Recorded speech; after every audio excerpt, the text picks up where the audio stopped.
Tras la conquista de Hispania por Roma, nos podemos centrar ya un poco más en qué ocurrió después, cómo fue la organización, cómo fue la economía, la administración de este territorio. Así que hoy nos vamos a centrar básicamente en eso.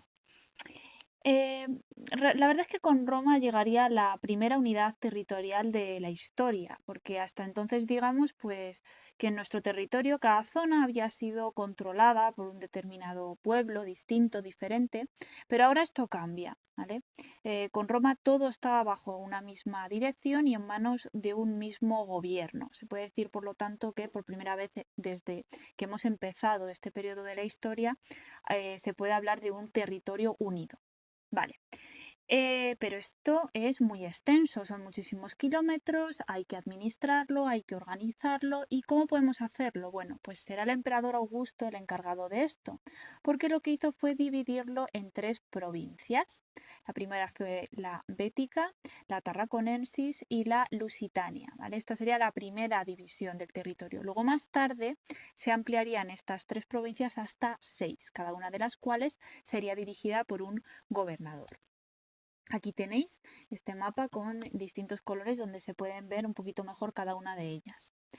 Bueno, pues con Roma llegaría también no solo una organización administrativa, sino también grandes avances, calzadas, importantes obras públicas, se mejoraron y estructuraron siguiendo líneas romanas muchísimas ciudades, muchas ciudades que aquí estaban ya porque existían y se habían fundado anteriormente, pero también se fundaron otras nuevas y sobre todo en las nuevas se utilizaron para asentar a población que venía también de Roma o que se hubiese jubilado, ¿vale? Trasladada desde la gran capital hasta aquí, hasta nuestro territorio. Algunos ejemplos de estas grandes ciudades fueron Tarraco, que es la actual Tarragona, Emérita Augusta, que sería la actual Mérida, Hispalis, que sería la actual Sevilla, Córdoba, actual Córdoba o Valencia, Valencia, ¿vale?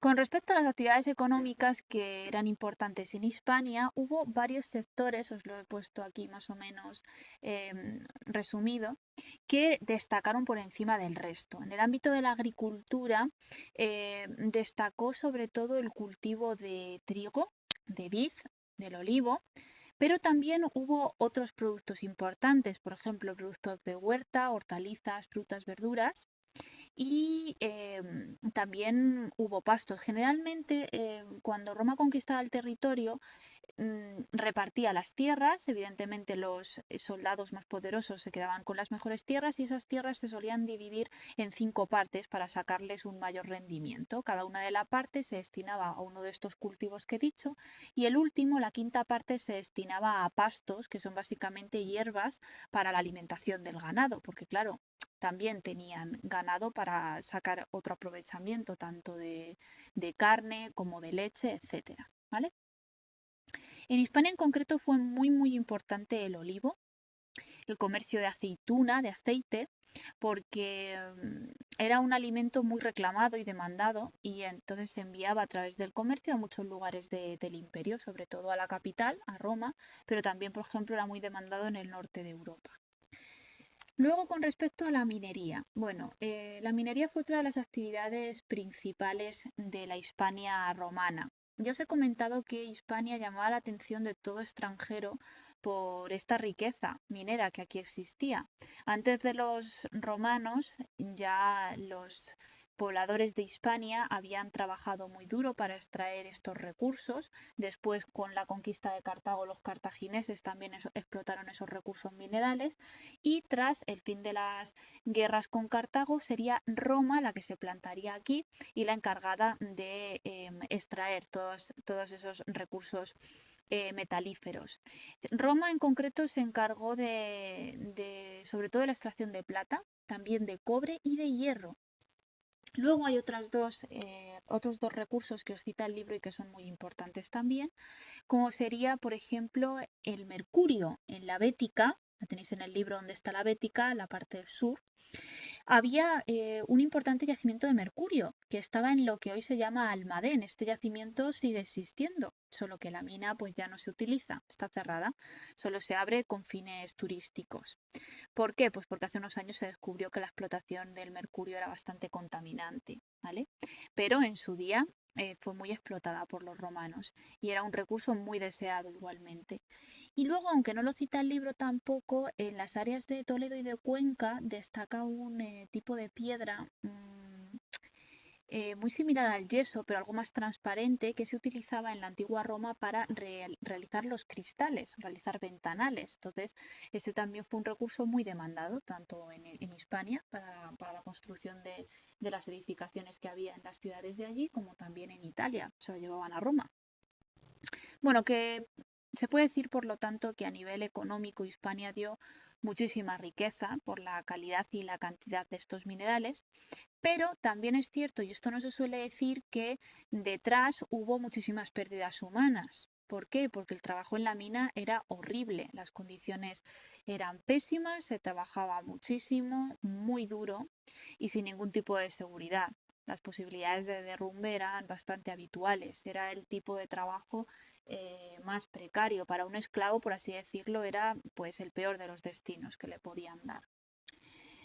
Luego, con respecto a la artesanía, fue una actividad sobre todo urbana, se fabricaron productos de todo tipo eh, y en función del sector. Habría, por ejemplo, del sector armamentístico, pues se producían armas y armaduras, también había industria de la construcción, había herreros, había cementeros y, por supuesto, pues todo tipo de industria o artesanía que estuviese relacionada con la ciudad, carpinteros, eh, tintoreros, panaderos, alfareros. Y por último, os cito también el libro El Comercio. El comercio en la Hispania romana se basó sobre todo en la exportación de trigo, de aceite y de metales, así como en la compra de artículos de lujo procedentes del exterior. También hay una serie de productos que destacaron dentro del comercio de Hispania sin tener en cuenta el vino o el aceite y que fueron muy importantes. Y eran las salazones, ¿vale? Esto os lo cita también el libro, los romanos salaban el pescado y lo enviaban en ánforas, que serían, aquí tenéis unas imágenes de algunas de ellas, como digo, lo enviaban a través de todo el occidente europeo, a través de todo el mapa que controlaban.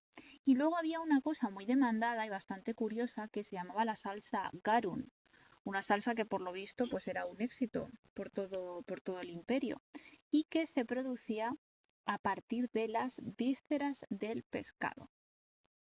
Bueno, pues con esto yo creo que habríamos dado así una especie de visión un poco general de cómo sería la economía en Hispania. Yo creo que es bastante sencillo.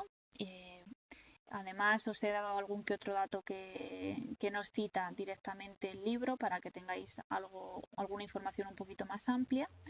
Y si queréis que os amplíe algo más, ya sabéis que me lo podéis comentar, me lo dejáis escrito aquí abajo o por correo.